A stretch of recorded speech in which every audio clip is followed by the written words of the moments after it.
कितना भी शान और शौकत हो, कितना भी धन और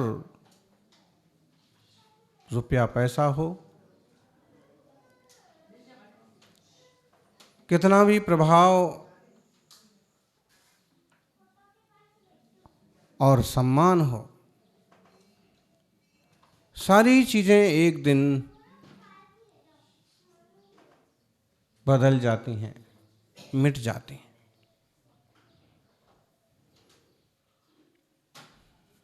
वैदिक साहित्य में दंडी आचार्य की एक कथा आती है। अपने जमाने के ऐसे जबरदस्त ज्ञानी आचार्य, या समझ लीजिए शास्त्रों के पुरोधा आचार्य, कि जिनके सामने कोई वाद विवाद में नहीं टिक पाता था। राजा जनक की सभा में उनका सबसे ऊंचा स्थान था, और कोई भी नया, कोई भी पुराना या कोई भी बड़ा बनने की कोशिश करता तो उनसे वाद विवाद करना होता, और जो उनसे वाद विवाद करता वो प्रायः पराजित होता। पराजित होने के बाद केवल दो ही शर्तें थीं कि आप हार गए हैं, या तो जल समाधि लीजिए, नदी में डूब करके आत्महत्या करिए, या फिर दासता स्वीकार करिए, नौकर बन जाइए।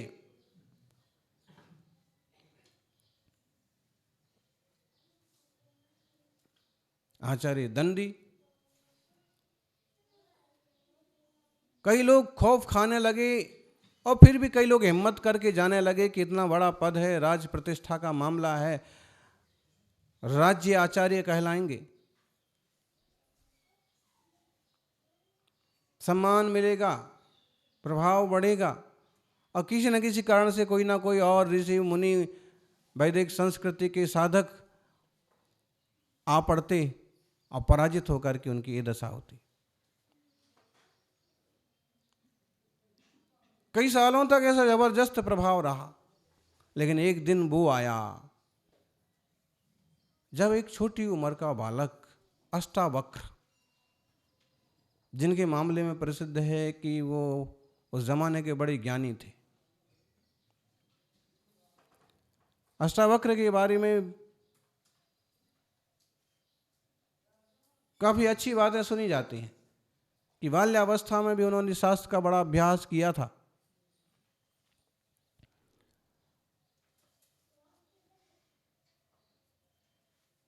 और यही कहानी उनसे जुड़ी हुई है।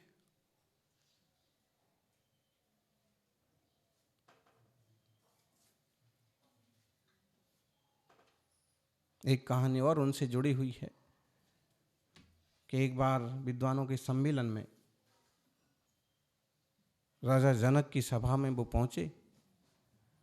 नाम उनका अष्टावक्र था क्योंकि वो 8 जगह से टेढ़े थे, शरीर में 8 जगह से टेढ़े थे। ये हाथ टेढ़ा, वो पांव टेढ़ा, गर्दन टेढ़ी, छाती टेढ़ी, ऐसे होते ना कुबड़े टाइप के लोग, उस टाइप का उनका शरीर था। और जब वह सभा में पहुंचे तो बड़े बड़े पंडित, छापाधारी, छापाधारी और सबों ने मजाक बनाया, हंसने लगे, क्योंकि उनके चलने का ढंग, कई बार ऐसे लोग होते हैं कि एक कदम रखते हैं पूरा शरीर डोल जाता है, उनका ऐसा शरीर होता है, उनकी टेढ़ा मेढ़ा होता है। एक कदम रखते हैं पूरा एक्शन हो जाता है, हाथ भी हिलेगा, सिर भी हिलेगा, तो एक कदम होगा, उनकी मजबूरी। और वैसा चाल ढाल देख के ठट्ठा किया, और तब वो चुपचाप मुड़े और वापस जाने लगे। तो जनक, जो उनके बारे में जानते थे कि ये आध्यात्मिक संत हैं, उन्होंने टोका कि जा क्यों रहे हैं। तब उन्होंने कहा कि मुझे नहीं पता था कि मैं चमारों की सभा में आ गया। जो लोग केवल चमड़े की कीमत करते हैं, केवल शरीर की कीमत करते हैं, मैं ऐसे लोगों की सभा में आ गया हूं। इसलिए मैं वापस जा रहा हूँ। सारे विद्वान झेंप गए कि हमें चमड़े को, शरीर को नहीं देखना चाहिए, हमें आत्मा को पहचानना चाहिए, परखना चाहिए। जनक ने उठ के निवेदन किया, आग्रह किया, आप पधारिए।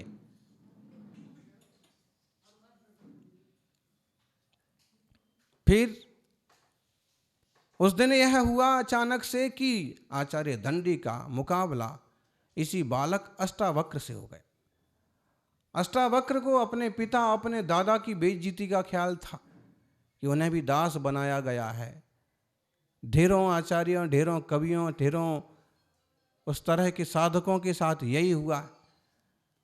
और आज बालक अष्टावक्र से उनका मुकाबला जब हुआ तो छोटी वय में इतना गहन ज्ञान का अर्जन किया था कि वर्षों बरस का आचार्य चुप हो गया, जवाब देते नहीं बना, परास्त हो गए, पराजित हो गए।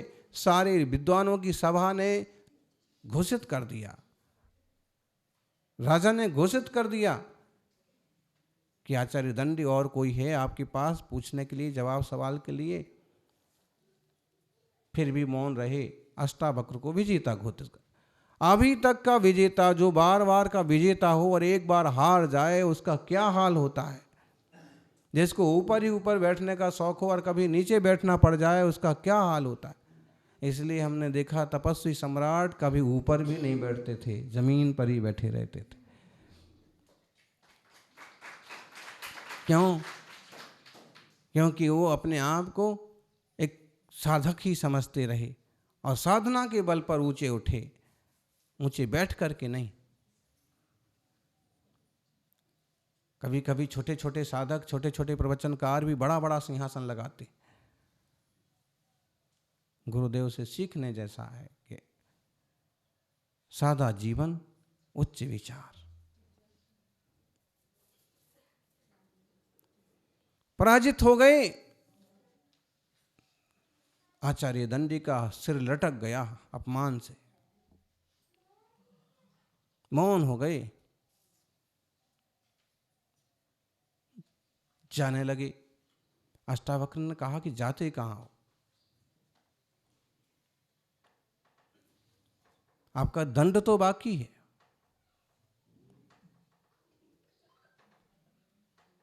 पराजित हो गए तो ठीक है, लेकिन आपका दंड तो बाकी। जो आप दंड दिया करते हैं सबको कि या तो दास बन जाओ या जल समाधि ले लो।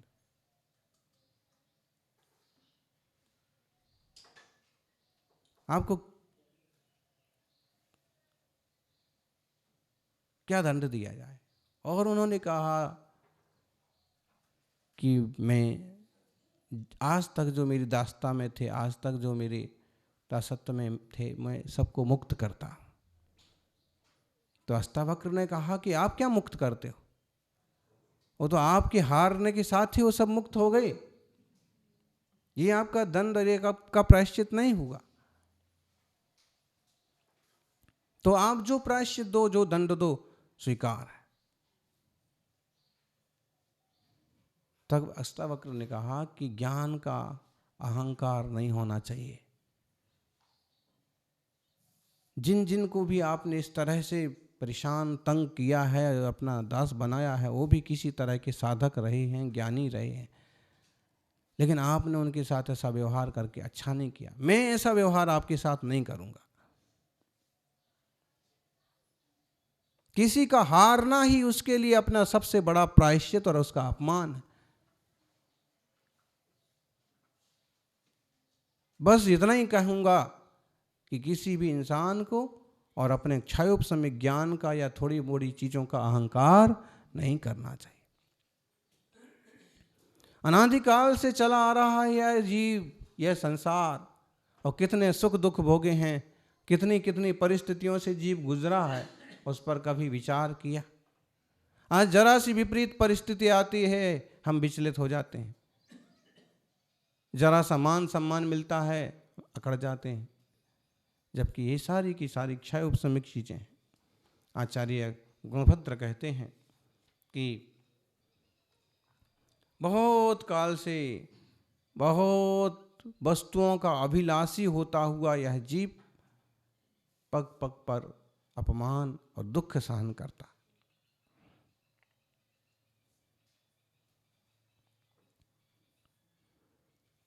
आशा रूपी नदी में बार बार डूबता है, बार बार परेशान होता है। इस संसार में अगर करने लायक कुछ है तो आशाओं का और अहंकार का निरसन करने जैसा है। आया तो सति दूरमंग परवा नासा सरित प्रेरितः किं नावैसि ननु त्वमेव नितरा मेनां तरेतुं क्षमः स्वातन्त्र्यं व्रजयासीतिर्मचिरान् नो चेत्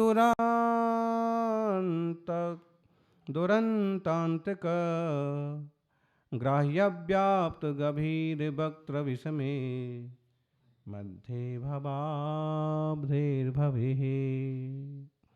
हे मित्रा, तुम पर वस्तुओं का अभिलाषी होता हुआ आशा रूपी नदी के प्रवाह में बहते बहते अनादिकाल से जन्म मरण को धारण करता हुआ बहुत दूर से आया है। कहाँ से आया है जीव? बोलो ज्ञानी। हैं? बहुत दूर से आया है। अनादिकाल, अनादिकाल किसे कहते हैं? अनादि, जिसका आदि नहीं है। बोलो, किस चीज़ के आप फ्रेम बना रहे हो, किस चीज़ की फोटो बना रहे हो? हमारा 10 साल पहले का ही है, 5 साल पहले का ही। ये हमारा अमुक टाइम का फोटो है, ये एल्बम है। और अब कभी आप जहाँ एल्बम रखे रहते हैं ढेरों, आप वहाँ जाके देखिए उनका हाल क्या होता है और कैसे चिपके रहते हैं और कौन किस भाव पूछता है। आपकी एल्बम आप ही नहीं देखते, आपके नाते पोते ही नहीं देखते। फिर भी इतिहास बनाने के लिए, इतिहास सजाने के लिए इतिहास बन जाएगा। कहाँ बनता है जी इतिहास? इतिहास, भूगोल, विज्ञान सब उनका बनता है जो अपने आत्मा को बना लेते हैं, सजा लेते हैं संयम से। बाकी तो सब अनादिकाल से आशा रूपी नदी में बहता हुआ जीव चला आ रहा है। आशा, आशाओं के बल पर ही तो इसके आगे आगे जन्म का निर्माण होता है।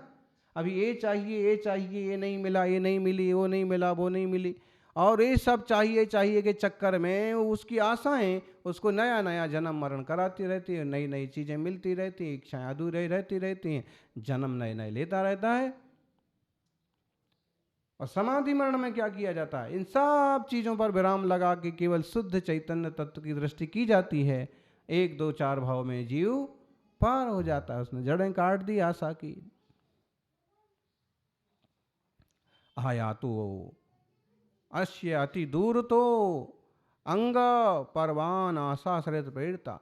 यह अंग वाला या शरीर वाला जीव बहुत दूर से आया है, नए नए शरीरों को लेता हुआ, जन्म मरण करता हुआ। किम ना वैसी ननु त्वमेव नितराम मेनाम तरी तुम क्षमा। क्या तू ये नहीं जानता कि आशा रूपी नदी को तू पार नहीं कर सकता? आत्मज्ञान के अलावा, भेद विज्ञान के अलावा और कोई रास्ता नहीं है कि इस नदी को पार किया जा सके।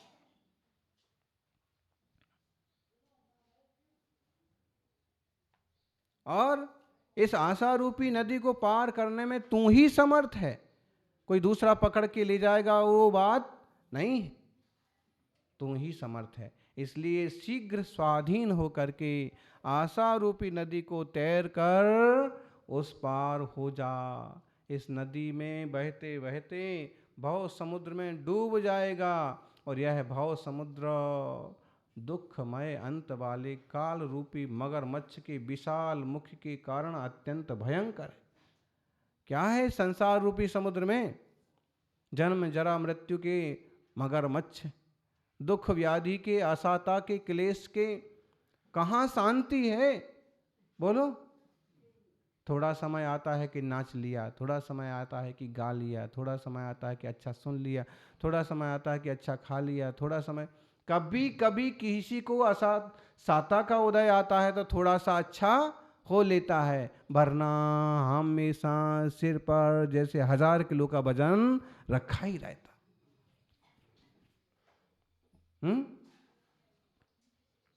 हमेशा। बोलो, कभी आपने विचार किया कि 15 साल तक, 16 साल तक आदमी की, बच्चों की लंबाई बढ़ती रहती है, बढ़ती रहती कि नहीं?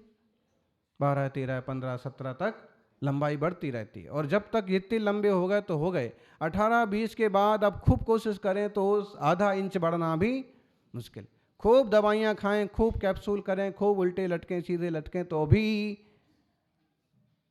ही स्थान के आधा इंच, 1 इंच कहीं ऊपर नीचे हो जाए तो हो जाए, वरना फिर लंबाई नहीं बढ़ सकती। क्यों नहीं बढ़ सकती? विचार किया कभी?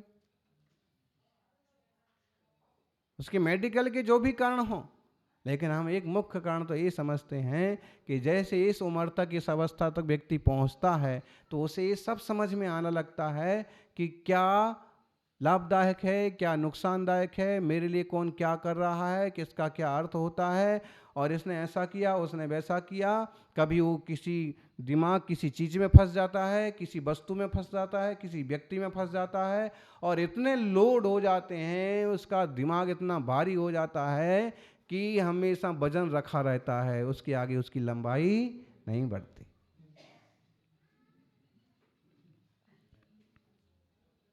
खत्म हो गया, उसके आगे नहीं बढ़ सकता, वजन रखा हुआ। उसके आगे तरक्की नहीं कर सकता, उसके आगे ज्ञान आदि का अर्जन भी करना बड़ा मुश्किल हो जाता। क्यों? इतनी उलझनों का बोझ हो गया। इसलिए आचार्य देव कह रहे हैं कि दुखमय संसार में तू अपने बोध के बल पर आशा रूपी नदी को पार कर सकता है, और कोई उपाय नहीं है। इस संसार में आशा रूपी नदी में विभिन्न प्रकार के मगरमच्छ आदि हैं, विकारों की, वासनाओं की, कसायों की। इनसे बचो और स्वस्वरूप की दृष्टि करो तो मंगल होगा, जीवन में शांति होगी।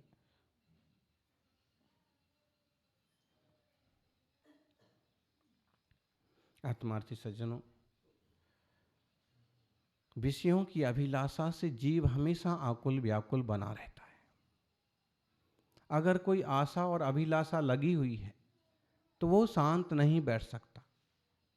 आपने कभी गौर किया कि वो छोकरा और टेरेस पर इधर से उधर और सब तरफ देखता हुआ क्यों खड़ा है, क्यों डोल रहा है? कभी विचार किया? छोकरी खिड़की में ही आंखें लगाए हुए घंटे घंटे बैठी है। कभी विचार किया क्यों? सामान्य सी बात है। निश्चित रूप से उसे कोई चीज़ रुच रही है, कोई चीज़ पसंद आ रही है, कुछ निकलने वाला है, कोई आने वाला है, कोई नया दिखने वाला है, जिस पर उसकी नज़र टिकी हुई।